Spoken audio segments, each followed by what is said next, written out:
Hi guys! This is Summer Susie. Welcome to my channel! Ngayon guys, magluluto po ako ng galunggong. Pero guys, hindi ito prito or pinangat or ano bang ginagawa sa galunggong. Naiiba naman ito ngayon guys, ang aking gagawin. So, may idea na ba kayo guys kung ano to? Charan! Maggagawa tayo guys ng galunggong in Spanish style with oyster sauce. Oh, 'di ba?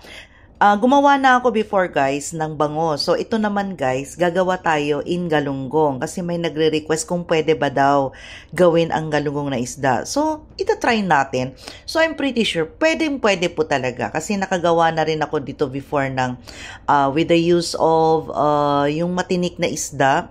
Anong tawag nito guys? Please comment below guys yung yung ganito din siya na isda pero matinik. Tamban kung sa amin sa Chabacano. Ewan ko lang guys kung ano yung tawag sa Tagalog. Pero sa Chabacano po is tamban. Yun. So comment below guys kung ano po yun sa Tagalog guys ha. Yung matinik na isda. Pwede po, yun po ay nagawa ko na. So I'm sure pwede din dito sa sa galunggong. Okay? So start muna natin siya guys. Iba-brine natin siya with the use of salt, rock salt or itong salt na iodized salt at saka water. Okay? So, ngayon guys, ilalagay ko ito dito ngayon. Nalinis ko na itong galunggong. Hindi nga lang siya fresh. Kasi hindi ito kagaya guys dyan sa Pilipinas na fresh ang mga isda. So, natanggalan na to guys ng hasang at saka yung mga lamang loob nito. Ayan. Okay. Tapos, lalagyan natin ng water. 2 cups po guys kasi kailangan magma-merge siya sa water. And then salt.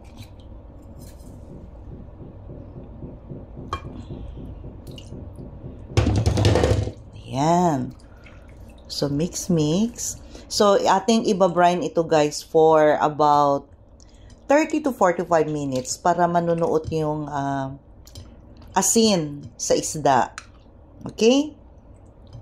So, see you later guys. Iluluto ko, ipapakita ko naman sa inyo guys yung mga ingredients para dito guys. Okay? Hi guys! I'm back! So, ngayon guys, ituturo ko sa inyo kung ano yung mga ingredients natin sa ating galunggong Spanish style with oyster sauce. So, guys, 45 minutes na yan guys. So, mamaya-maya, tatanggalin ko yung water nito. Okay? So, ang mga ingredients nito, guys, is walang iba kundi itong carrots, garlic, cucumber pickles na maliliit. Kung wala naman, guys, optional lang po ito. So, meron akong marami. So, maglalagay ako. And then, maglalagay tayo ng bay leaves. Ayan, magaganda yung bay leaves natin. Tapos, black pepper yung bilog. Tapos, kung meron kayong olives, pwede din na wala, pero since meron kami, di maglalagay tayo. Tapos, meron pa akong natira guys na olive oil. So, kulang ito guys. So, magdadagdag ako ng corn oil.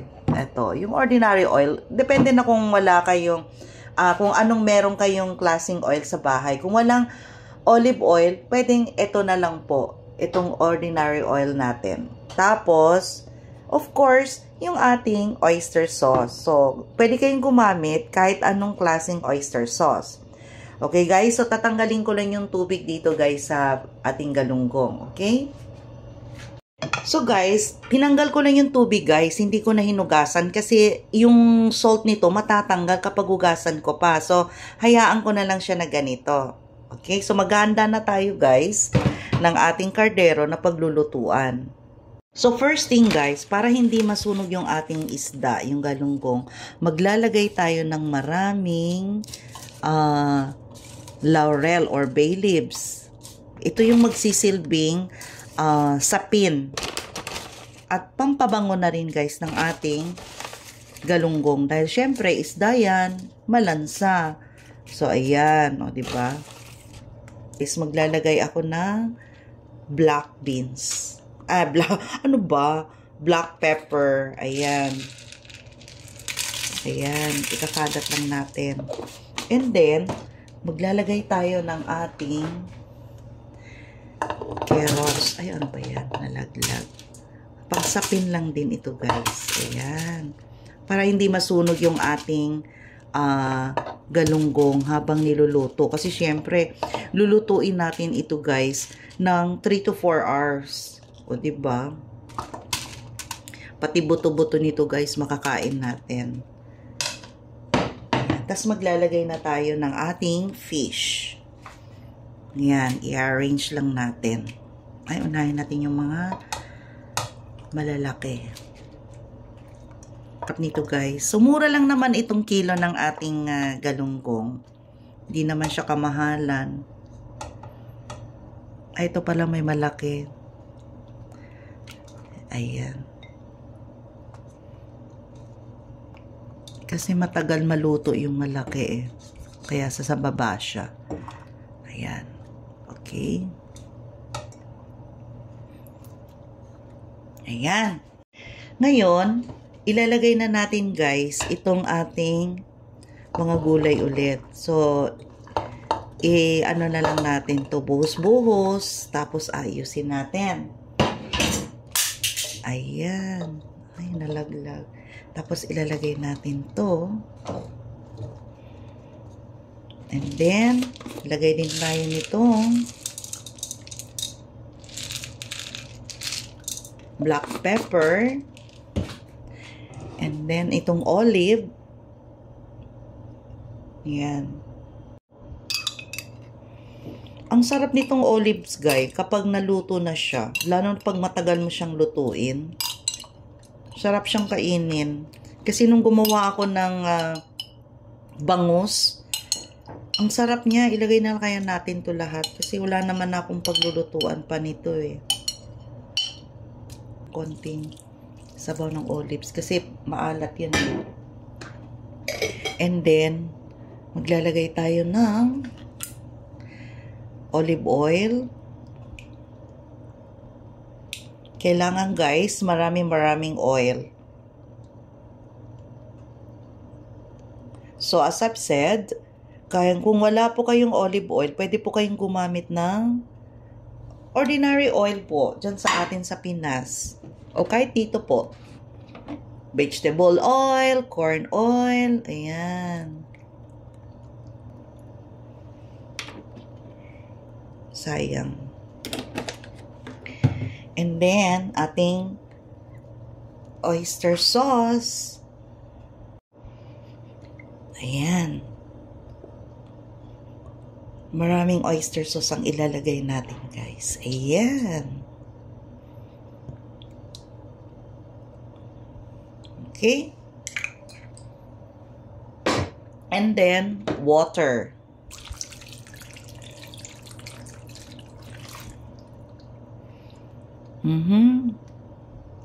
So guys, magdadagdag tayo ng oil kasi po, kailangan yung oil, marami dito. Kailangan level ng ating isda. Ayan. Kasi nga po, matagal natin siyang lutuin.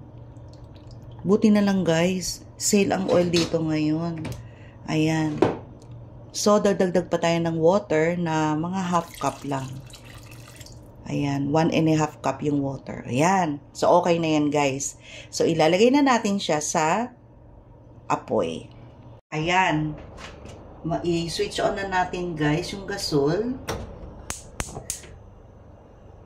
So, palakas mo na yung ating apoy, guys. And then, after that, ayan, pakita ko sa inyo.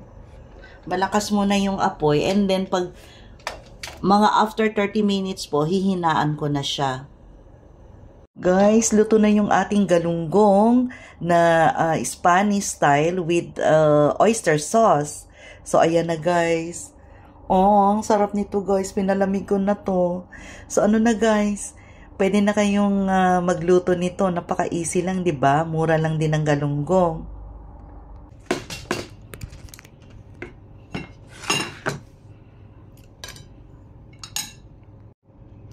So guys, kain na tayo, guys, with matching mainit na kanin. Ang sarap niya guys, kasi pati yung buto nakakain. Walang matatapon dito. Tikman natin.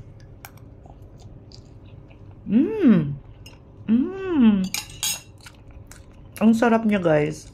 Promise. Pati yung oil. Ang sarap. Tikman natin tong mga nilagay nating gulay.